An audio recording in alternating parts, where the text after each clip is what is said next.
Welcome to Comic-Con Museum. We are so excited to have you here today. This is a special event just for our members, and we really appreciate your coming. I think you're going to love what you hear today. We are honored to have with us not only the executive producer of the Batman franchise, which I'm sure most of you know, but also one of the most incredible historians of comics. That he's written several books, and his passion, you may not know, is Stan Lee, and he is the curator of this exhibit, and he has really told it from his eyes and his story and his long-term association with Stan Lee. So what you get at the Comic-Con Museum is really exactly what you get at Comic-Con. We have close personal relations with the people that go back through the very origins of comics, and we're really proud to have the opportunity to present to you today Michael Uslan.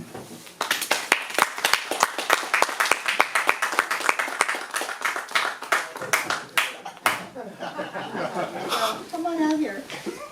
Okay, there he is. First thing you need to know is I have no sense of direction. I never did. Hi, everybody. I couldn't be more excited to be here. He was important in my life. I met Stan for the first time when I was 11 years old. And here's what happened. Fantastic Four number 9 had just come out. It was 1962. The Fantastic Four were being evicted out of the Baxter Building, their secret headquarters in Midtown Manhattan, because they were going bankrupt. It was a story I had never seen in a superhero comic before. Superheroes going bankrupt, being evicted from their secret headquarters. I said to my mom, as soon as we have off from school the next day, would you take me and my friend Bobby to see the Baxter Building in New York? We really want to see it. So we had a Tuesday off. And of course, I also knew that on Tuesday afternoons, DC Comics had a tour. So we did the DC Comics tour, which was awesome. And then we spent a long time in Midtown Manhattan searching for the Baxter Building. Nobody seemed to know where it was. My mom asked the cop. The cop didn't know what she was talking about. So she goes into a telephone booth. Oh, a telephone booth. They were about this big. And you walked in and there was a real telephone there. You would put a dime in. You should have been there. And there was this big yellow book. And my mom looked through the yellow pages and found the number for Marvel Comics in New York City. She calls cold. Flo Steinberg gets on the phone. Flo, she was Stan Lee's back then secretary and quote-unquote Gal Friday, not acceptable on today's culture. And she was wonderful. She said, oh, Mrs. Uslan, I'm so sorry. She goes, but the Baxter Building's not real. Stan and Jack just created that for the Fantastic Four. And my mom said, oh no, my kids here are going to be so disappointed. She goes, well, can I bring them up for the Marvel tour? We just went on the DC Comics tour. And Flo said, Mrs. Uslan, I'm so sorry, but we're much smaller than DC Comics. We don't even have a tour. And then my mom did what my mom did best. She said, oh no, these poor kids. What am I going to tell my boys? We drove all the way from New Jersey. Flo said, Mrs. Uslan, bring the boys up. We're at 655 Medicine Avenue. I'll take them around. So we get to go to Marvel Comics. And she takes me by the hand and introduces me to two people, Stan Lee and Jack Kirby. I'm 11 years old. I had with me my oldest Marvel comic. It was All Winners number 18 from the 1940s. And Stan and Jack signed my comic book for me. Let me tell you something, folks. At that moment, Stan Lee became my idol. My idol. And it wasn't just for the fact that he was writing these comic books or co-creating these characters. Stan Lee did something very special that I had never experienced as a comic book geek in my life. He was communicating with me. He was talking to me and my other readers. You have to understand, in the context of the times, when I was growing up in the 50s and 60s, comic book collecting and reading was probably the most isolating hobby you could ever choose. I didn't know if there was one other person on the planet Earth who was so into superheroes and comic books like I was. And then something miraculous started to happen. Stan, as well as Julie Schwartz at DC Comics, began to publish on the letter pages people's full addresses who would write into the comic books. So suddenly we could reach out to other fans. And that was the beginning of organized fandom. And I was there in its earliest stages, as mostly kids would just start to do fanzines, create fanzines for fellow fans. These were done with Spirit Masters and mimeograph machines. Now, okay, I know that's just like a telephone book. I have to explain this. The best way I can explain it is whatever they used in that purple ink, even though we were only in 3rd grade, we knew, oh boy, and we'd wind up hanging upside down on the jungle gym. There was some kind of magic to that. I don't know what it was. But that was the early days. And then I get invited to the first real Comic-Con on the planet Earth. July 4th weekend, 1965, at the crumbling, decrepit, downtown New York City hotel known as the Broadway Central, which probably the weekend of Lincoln's inauguration was a great place, but in 1965 wasn't so hot. And there are 200 of us that go to the first Comic-Con, 196 guys and 4 girls. And we were amazed that there were 4 girls there. I mean, because when you were growing up in my era, comic books were considered very uncool. If you were still reading comic books by the age of 12, someone would think you were a sociopath or that something was wrong with you mentally. And you would get the stares. When I got to high school, that was something. If you're 16 years old and you get a girl to go out with you and then she finds out you read and collect comic books, your date challenged. That was the era at that time. So Stan Lee was afraid to go to that first Comic-Con. He said to Flo Steinberg, his assistant, I don't know what kind of, how could there be adults who are still reading comic books? It could be a scary experience. Flo, you go. You be the one. And so Flo showed up there and was able to report back to Stan and everybody in the bullpen, all the co-creators, that no, this is real. And these are people dedicated to the history, to the art, to the characters, to the creators of comic books. And things began to grow from there. Look at what San Diego has achieved. San Diego represents a community. It's a community of those of us who grew up alienated, who grow up being different from the people around us. I wear my comic book geekdom as my red badge of courage. And it was really, really great. And Stan nurtured that. He was talking to us in the letter pages. He started to do Stan's Soapbox, which was a monthly column in Marvel Comics. Did he talk about the upcoming issue of Spider-Man or Tales of Suspense? Yeah, but mostly he was talking to us about bias and prejudice, bigotry, the war in Vietnam, 18-year-olds having the right to vote, deserving the right to vote, civil rights, women's rights, the environment, this new word ecology. He was talking with me, not down to me. And I felt for the first time as a comic book reader and collector that I was part of a magical secret little organization that was so freaking cool, and people didn't really have an idea as to what was going on. But it was really, really great. It was subversive. One of the things I miss most now is comic books, and I'm partially to blame for this, comic books have gotten very mainstream.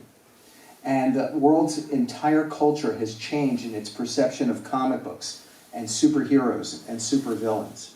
Back then, it was subversive. There is just something really subversive about it, and I miss that. I really did miss it. So I get to college, Indiana University, Bloomington, Indiana. The early 70s, a time of great experimentation on college campuses, and that's all I'll say about that. But in response to the times, Indiana had a special thing. They said if you had an idea for a course that had never been taught in college before and could get the backing of a department on campus, you had the right to appear before a panel of deans and professors and pitch it. And if they accepted it, you could teach it on campus, even as an undergrad, for 3 hours of credit. And I said, wow, the world has never seen a comic book course before. Why not? Comic books are a legitimate American art form as indigenous to this country as jazz. Comic book superheroes are a modern-day mythology. The Greeks called him Hermes, the Romans called him Mercury, I call him the Flash. The Greeks called him Poseidon, the Romans called him Neptune, I call him Aquaman. And I went to the head of the folklore department, and I pitched it, and he said, Michael, you're right, I will back you on this. And it really doesn't matter if we call them King Arthur and the Knights of the Round Table, or if we call them the Avengers, it's all the same thing, I'll back you. This was about to be the moment that would change my life vis-a-vis Stan Lee forever. I went in to pitch. The dean listened to me for 2 minutes and cut me off. He said, Mr. Uslan, stop, come on. He goes, comic books as art, as literature, as mythology. I read Superman comics when I was a little boy. All comic books are cheap entertainment for little children. I reject your theory. Figuring I had nothing to lose, I said to the dean, may I just ask you 2 questions? He said, ask me anything you want. I said, are you familiar with the story of Moses? He said, yeah, why? I said, Dean, very, very briefly, could you just summarize for me the story of Moses? And he sat back and said, Mr. Uslan, I don't know what game you're playing here, but I'll play this with you. He said the Hebrew people were being persecuted, their firstborn were being slain. Hebrew couple placed their infant son in a little wicker basket, sent him down the river Nile. There he's discovered by an Egyptian family who raised him as their own son. When he grows up and learns of his true heritage, he becomes a great hero to his people. I said, stop. That was great, Dean, thank you. You mentioned also that you read Superman comics when you were a kid. By any chance, do you remember the origin of Superman? He said, sure, the planet Krypton was about to blow up. A scientist and his wife placed their infant son in a little rocket ship and sent him to Earth. There he's discovered by the Kents, who raise him as their own son. When he grows up, and then the dean stops, stares at me for what I swear to you is an eternity, and says, your course is accredited. That was it. I'm now the world's first college professor of comic books.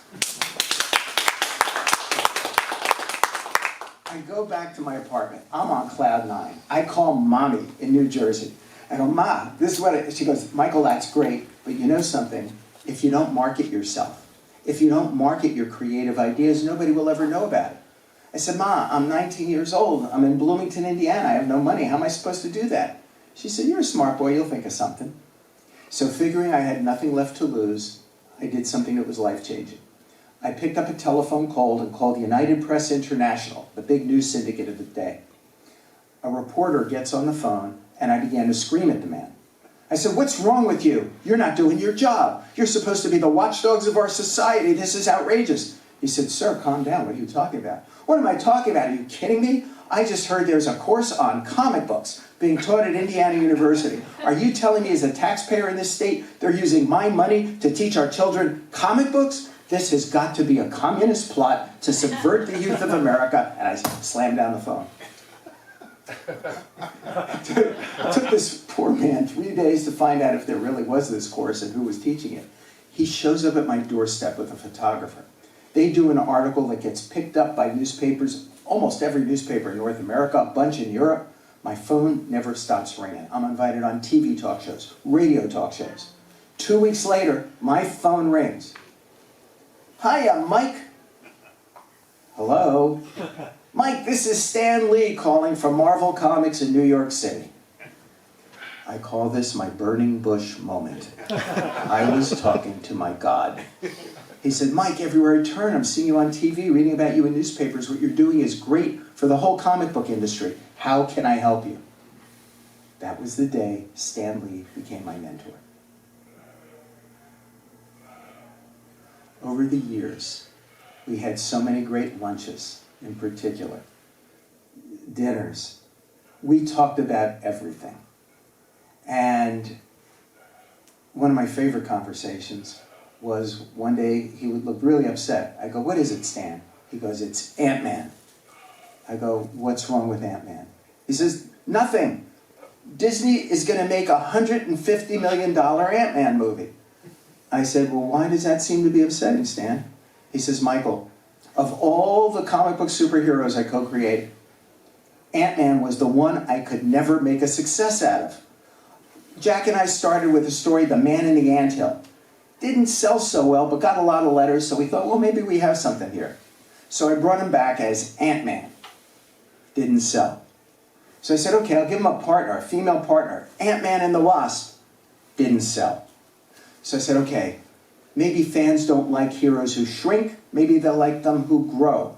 I'll turn him into Giant Man. didn't sell. The New Giant Man, didn't sell. Goliath, didn't sell. Maybe I got the wrong insect. I'll turn him into Yellow Jacket, didn't sell. Stan said no matter what I did, I couldn't make a success of this character. Now they're going to spend $150 million and make a movie out of it. Maybe they'll figure it out. They did. It was so interesting. It was so interesting. In the year 2000, I said to Stan one day, how about if I took you by the hand and brought you over to DC Comics? So you could recreate Superman, Batman, Wonder Woman, Flash, the way you would have created these characters at Marvel. He said, Michael, you're out of your mind. You're crazy. DC will never go for that. That would be like bringing Henry Ford over to General Motors and asking him to design a Chevrolet. That would be like the president of Coke taking the Pepsi challenge and picking Pepsi. He says, they'll never go for it. I went to my friend Paul Levitz, who was the president of DC at the time, and Paul said, I can't think of anything that would be more fun than this. And for 13 months, I worked with Stan as he recreated the DC characters, teamed up with some of the most legendary artists in the business. Joe Kubert doing Batman, Jim Lee doing Wonder Woman, John Buscema in the last work he ever drew, doing Superman, and Dave Gibbons, Green Lantern. The list goes on and on. It was so much fun. And Stan never wanted to be considered retro. That was anathema. He wanted to be current. And if you look at the work he did back then, 20 years ago, he created a black Batman. He created a Hispanic Wonder Woman and Aquaman. He created a Latino Robin, a young female Flash, a Shazam rooted in Indian culture. That was Stan. When I tell people today that two middle-aged Jewish men from New York City created Black Panther, they can't believe it. Stan always used to say, it was like, for me, the Marvel Age of Comics, you look out your window and you observe what's going on and who's walking by and how they're dressed and how long or short their hair is. And you get a picture of where society is today.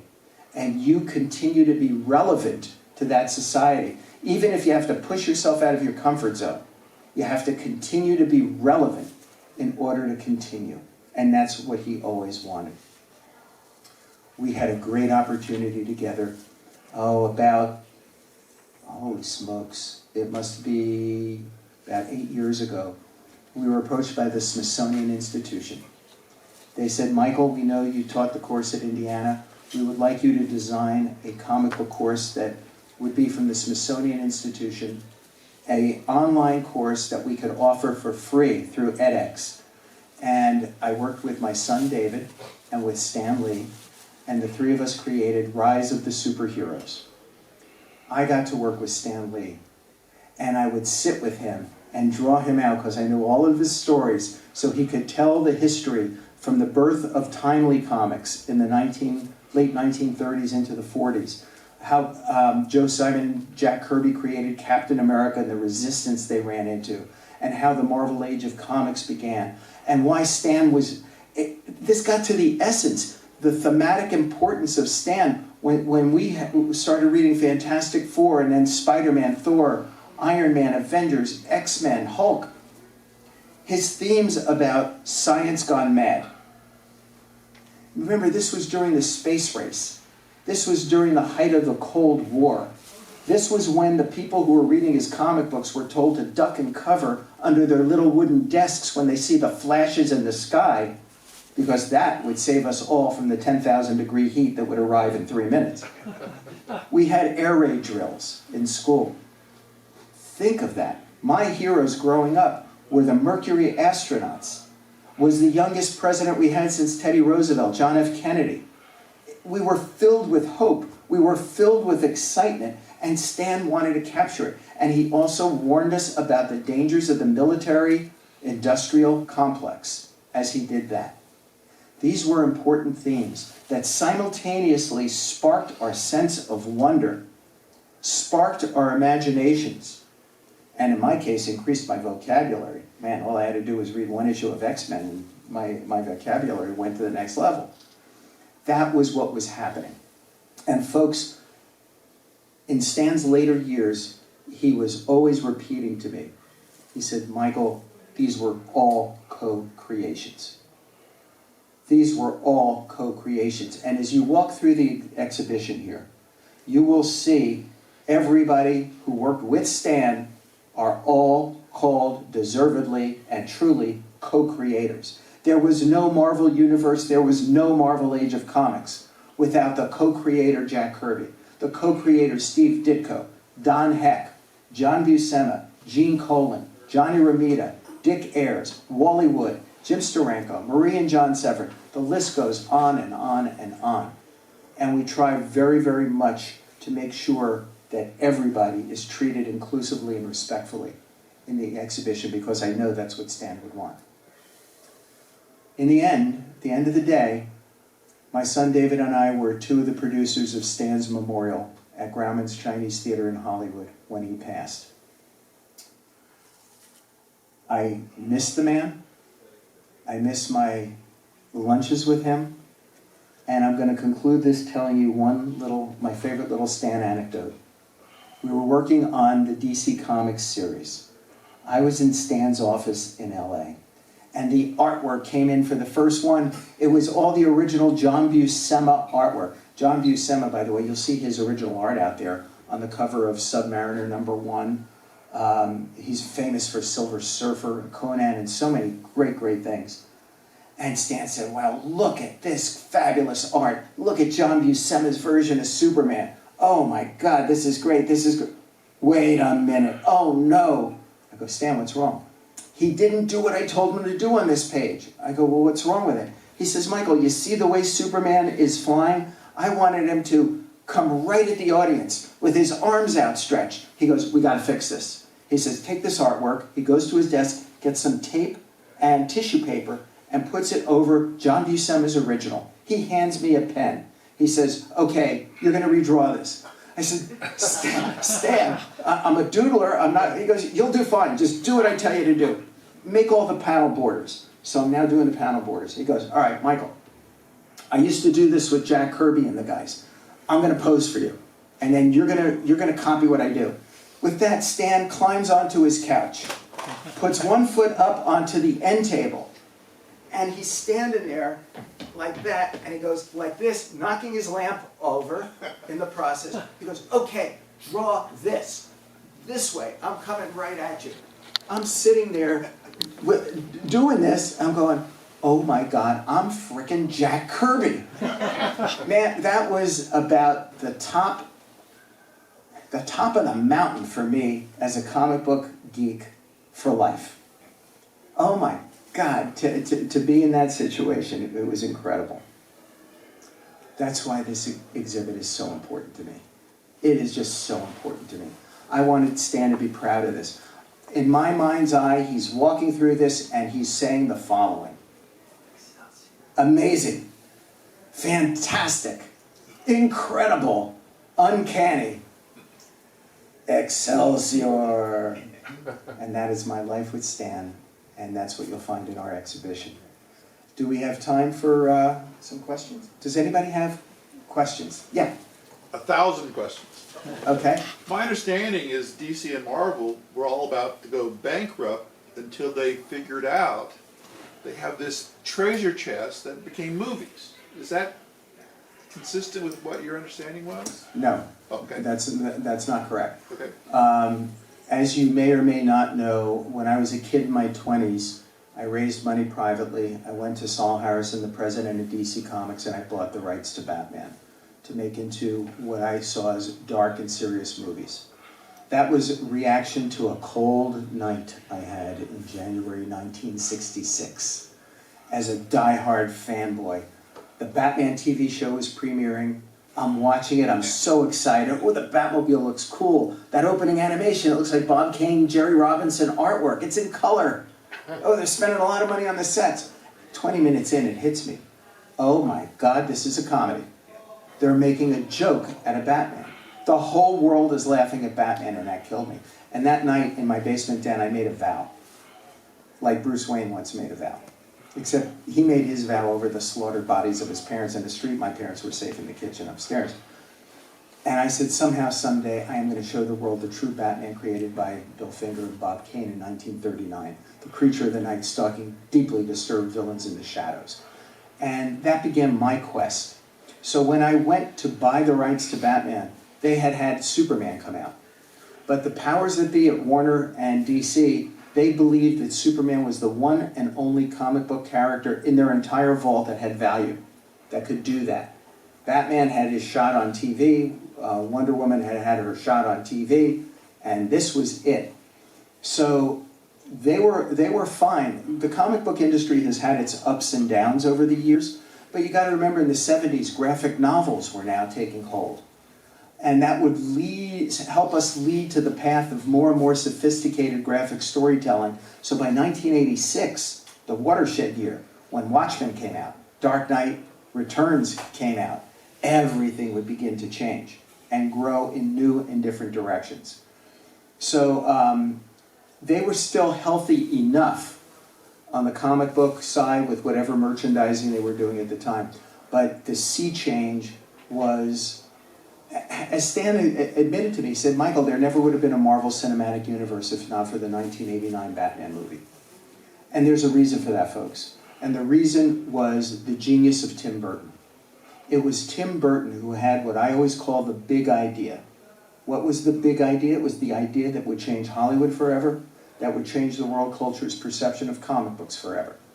He said to me one day, Michael, if we're going to do the world's first ever dark and serious comic book superhero movie, this movie cannot be about Batman.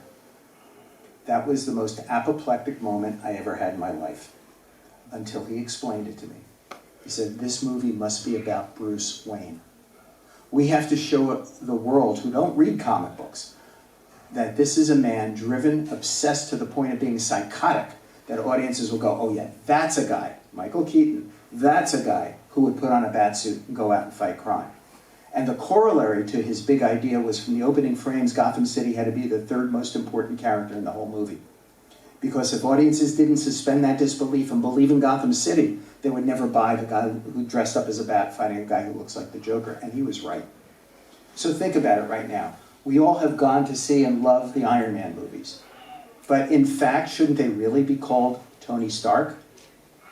Aren't we all really going to see Peter Parker movies, not Spider-Man movies? So it is that concept that has allowed this whole industry to grow. And it could not have happened but for the coming together of the creative wellspring of comic book, superheroes, stories, and art with CGI. It was the meeting of the source material and the technology that enabled all of this to grow and flourish. The warning being, don't submerge your audience with too much stuff, and B, avoid cookie cutter movies that are the same.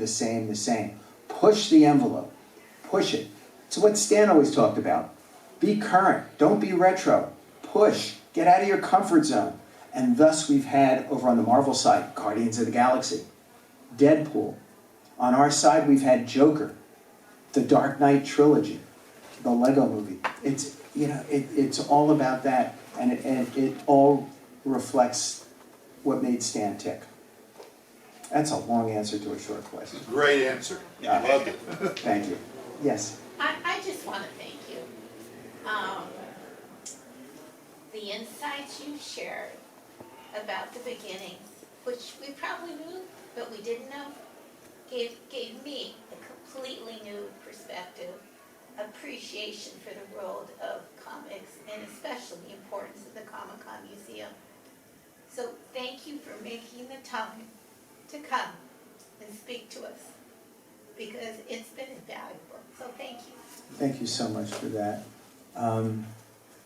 This means a lot to the people who created these superheroes and all these stories. These are people who spent much of their lives denigrated, looked down upon by society.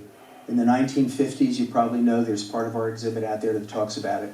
Dr. Frederick Wertham published a book called Seduction of the Innocent, where he claimed comic books were the cause of the post-World War II rise of juvenile delinquency in America. He said, if boys read Batman and Robin comics, they would turn into homosexuals. He said that comic books cause asthma. because children were staying indoors to read them instead of playing in the fresh air. Many comic book artists and writers fled the industry at that time. There were comic book burnings in cities across America that were eerily reminiscent of Nazi Germany in the 1930s. There's footage of those burnings you could see. There were federal investigations into the comic book industry. And it was a dark, dark era. And Stan tells this story. During the 50s and early 60s, he would be invited to a cocktail party in New York City. And he would go to the cocktail party, a lot of highfalutin people, and he'd get into a conversation with people and they'd go, "So what do you do?" And Stan said, "Oh my God." He goes, "I write. I'm a writer." And then he would quickly move away. And then they would follow him. They would say, "Well, what do you write?" And Stan would go, "I write children's literature." And he would quickly move away. And they would follow him.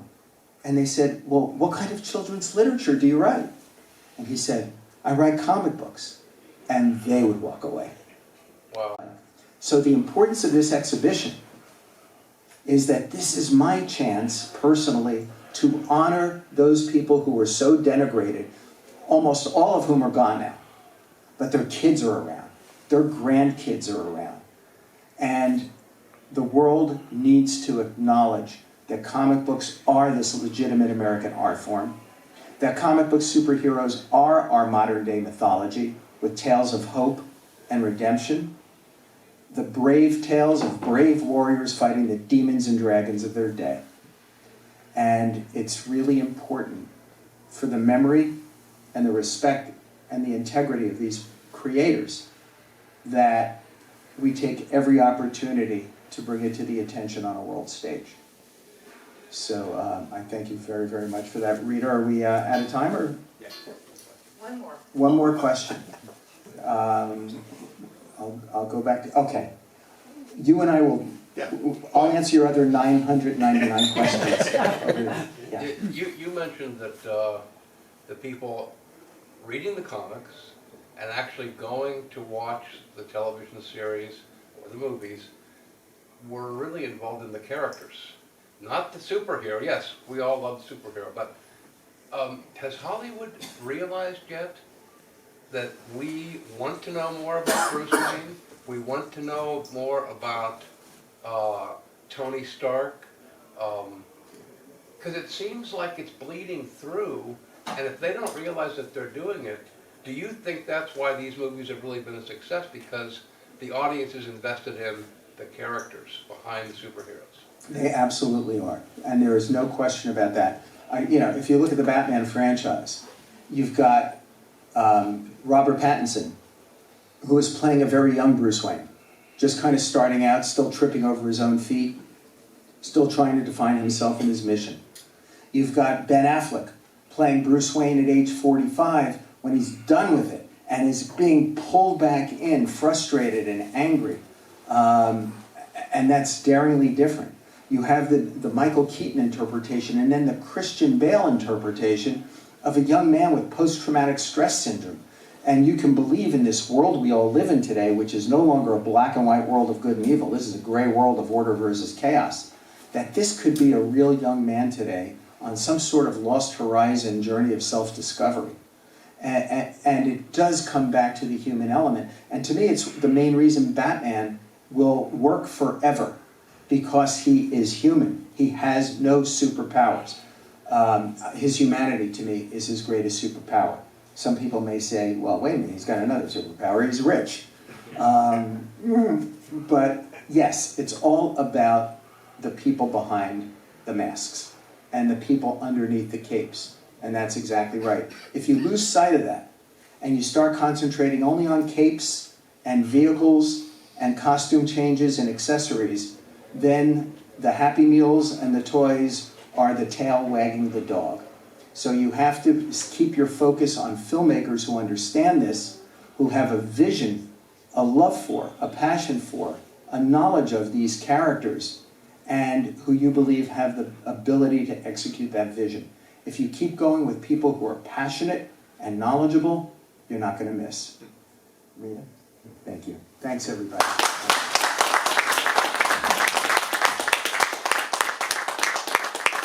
Thank you. We appreciate your membership and your commitment to the museum. And I think you just had extremely rare opportunity. And we want to bring more of this to you, but this is a treasure right here. Thank you, guys. Thank you.